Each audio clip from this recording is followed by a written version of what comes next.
Let's bring in right now Brandon Daniels. He is a president of Exiger, and they help companies and governments deal with the supply chain issues. At least Brandon helped lead the supply chain risk management in the government's Joint Acquisition Task Force COVID-19 response. So this is a guy who knows what he's doing, and he knows his way around a supply chain, which has really been one of the key issues over the last year and a half, the last 2 years for markets. Brandon, thanks so much for joining us. Last night we heard from General Motors CEO Mary Barra that things are looking better in the second half. We had a guest on earlier this morning who said, I don't believe that. What do you think? What's it look like from your perspective? Yeah, thank you both for having me on. I mean, I think there are some macro issues that are going to continue to plague the supply chains even into the second half, right? I mean, GM is beating its forecast despite the microchip issues that we've seen over the last couple of years. But, that's good risk management. That's good supply chain management in the midst of a storm. And that storm is going to continue. You've got major issues with Russia, which is a major fuel producer, right? We've got issues with China.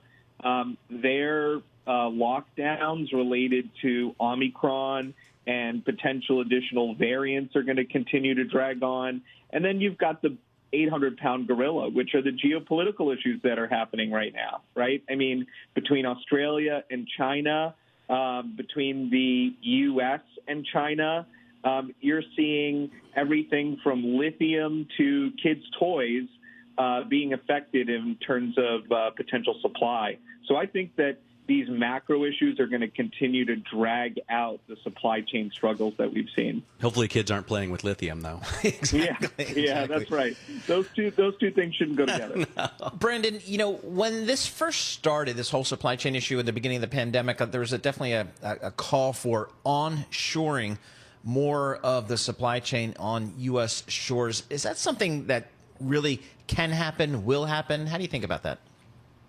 I think that will happen. I mean, there are really important strategy and think tank organizations that are pushing the U.S. federal government to think about reshoring. It doesn't necessarily mean just onshoring, right? It's the U.S. and its allies banding together to collectively onshore and create free markets that are not subject to China's influence and command and control policies. So I think you will actually see reshoring and onshoring. I think it'll come in three ways. I think you'll see rare earth materials get reshored and onshored. I think you'll see advanced packaging and technology, specifically hardware, get reshored and onshored. And then I think you'll also see, a redistribution of how we think about recycling. One of the biggest sources of raw materials or materials that can be used in everything from medical devices to Xboxes are the things that we've already thrown away: the plastics, the silicon materials, the copper, so on and so forth. So I think that's going to play a big role in our future, and it also plays a big role in sustainability, which is another hot topic. All right, thanks so much for joining us. We love to talk about the supply chain here, so you are pretty much our ideal guest. Brandon Daniels, president of Exiger, with really some amazing experience in the sector. He served on the Forbes Technology Council. He was president of Clutch, VP and global head of legal service, CPA Global, and also he graduated from George Washington University.